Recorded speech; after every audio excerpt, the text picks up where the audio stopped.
episode 160, Exercise, Train Your Brain.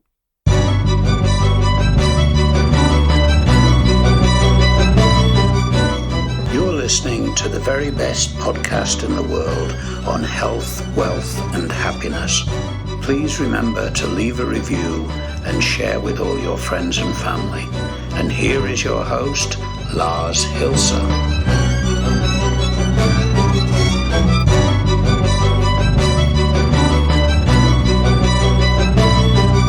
And we have successfully negotiated another week together with you and I on the very best podcast in the world, your only source in the universe for personal supremacy through health, wealth, and happiness. Now, housekeeping. I'm going to get on your nerves. Well, housekeeping is synonym for me getting on your nerves to apply the sharing is caring principle in that you share this episode if you think that anyone needs a little brain training in your sphere of influence, or if you say, hey, this episode is so fucking cool and it's helped me, I'm going to share this on my social media.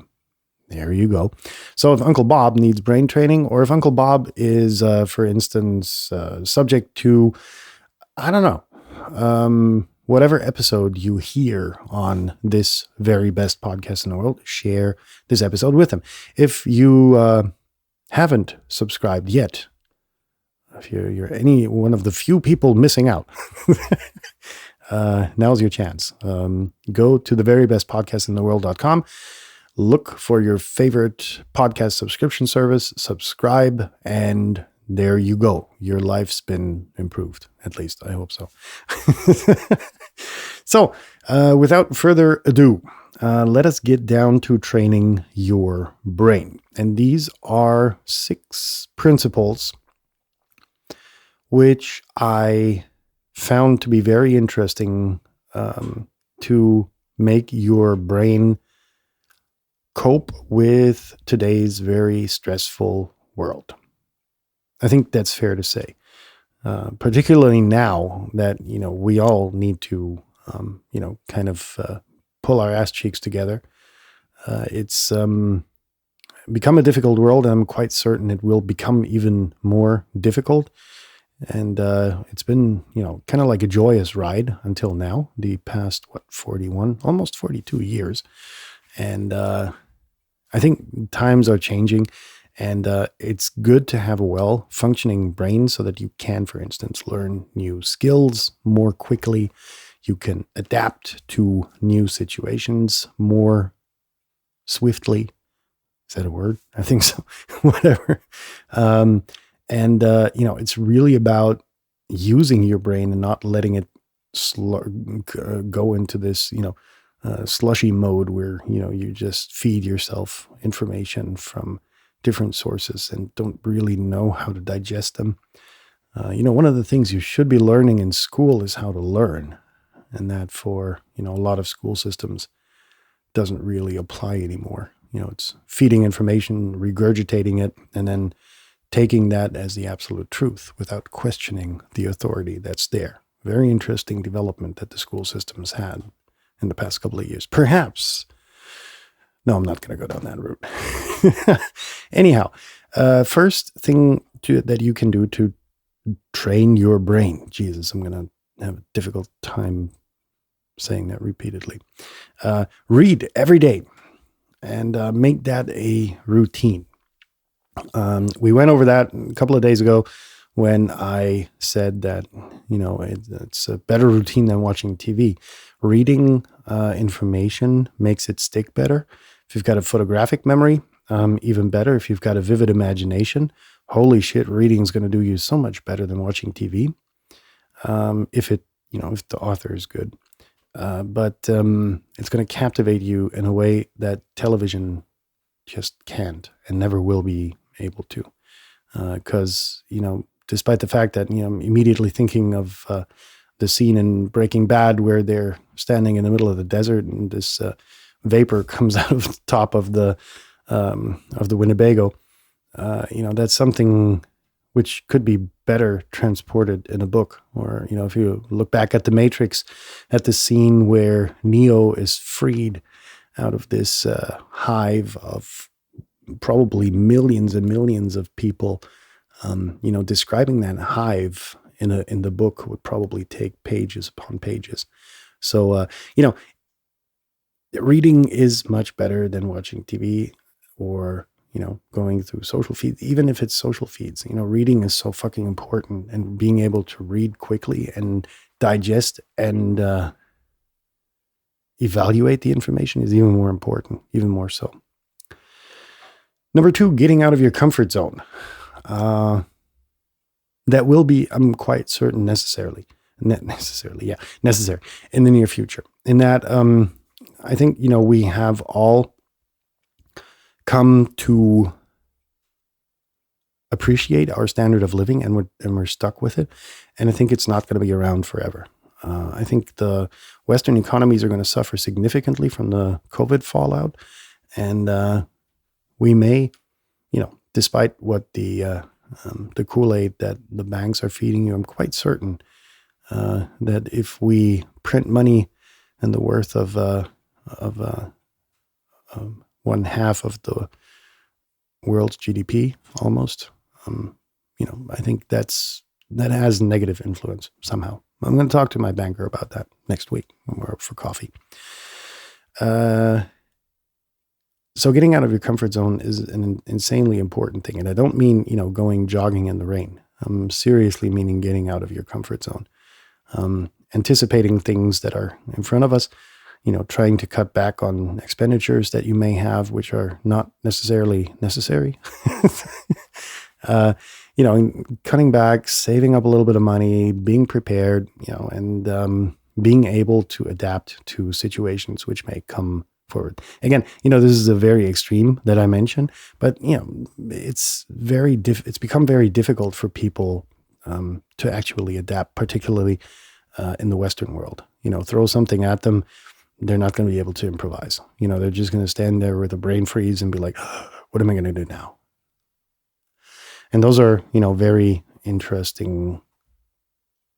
That is a very interesting fallout of our, very, very, very luxurious lives that we live. Number 3, write down ideas and pursue them.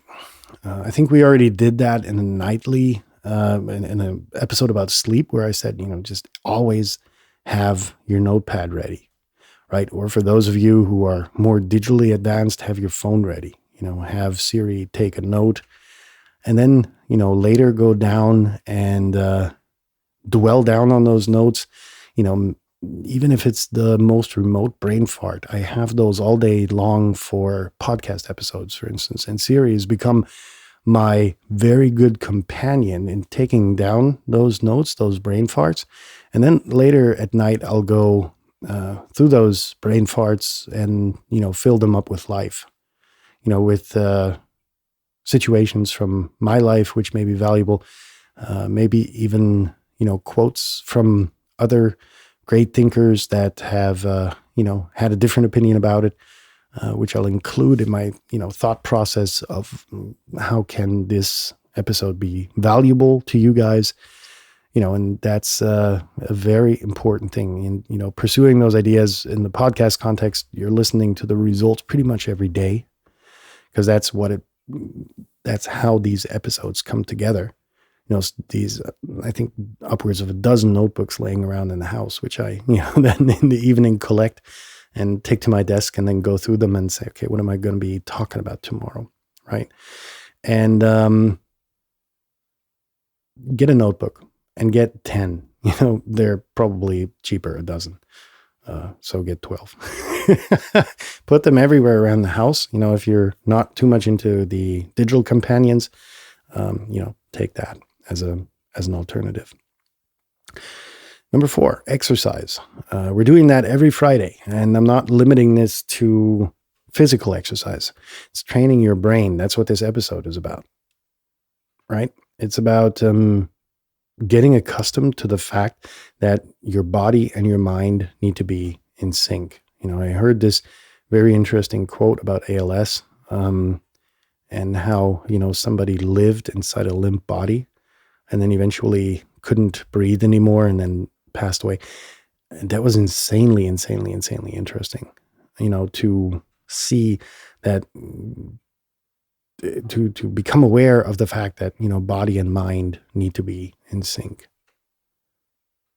So, exercising both of those spheres inside your being is insanely important. Keeping a journal, that kind of coincides with what I mentioned about writing down ideas. The journaling bit is basically the next level, is where those ideas that you produce throughout the day, that you have a time of the day. For me, it's the night where, like I said, I collect all of these notebooks, take all of my brain farts and kind of put them all together in new podcast episodes and to-do lists, what I want to do the next day, or whatever it is at the end of the day. But this journaling phase is so important to manifest those ideas, to bring them together, potentially take them apart, but this is a key habit of every successful person, is journaling. So you may want to include that as a way to train your brain, because, trying to intertwine those thoughts that you have throughout the day is very, very interesting, the results that come out of that. So, give it a shot, at least. Try to make it habitual for 3 months or 6 months, depending on how long, you can integrate it into your day. It's insanely important. Last but not least is to meditate. Now, I know for a lot of you that sounds very esoteric, and it did for me for many years. But in meditation, I've had such great experiences. My mind expanded, my mind connected to different parts of my body, which I didn't really know were connectable with the mind. And I was just fucking blown away by the quote unquote powers I gained through meditation. If you're having trouble to focus, get into the guided meditation at first. Have someone guide you through the process, tell you what there is to do. There's great podcasts about that. And then you're going to be in the position where you're going to be able to meditate yourself. And that is just so fucking freeing, to declutter your mind, to find clarity, to find focus throughout the day. And it really coincides with the preaching, with my constant preaching about awareness and the present moment, because there's no fucking way on earth that you're going to be more present in the moment than through meditation. So in that sense, I think we're going to wrap this up. We're going to wrap up this episode along with the week. The week's been insanely stressful, in a positive way though. And I'm over the weekend going to prepare an episode on the 10 principles of Kaizen, but on a personal level and integration into your personal life, and therefore becoming more effective as a human being. I think that's the tagline.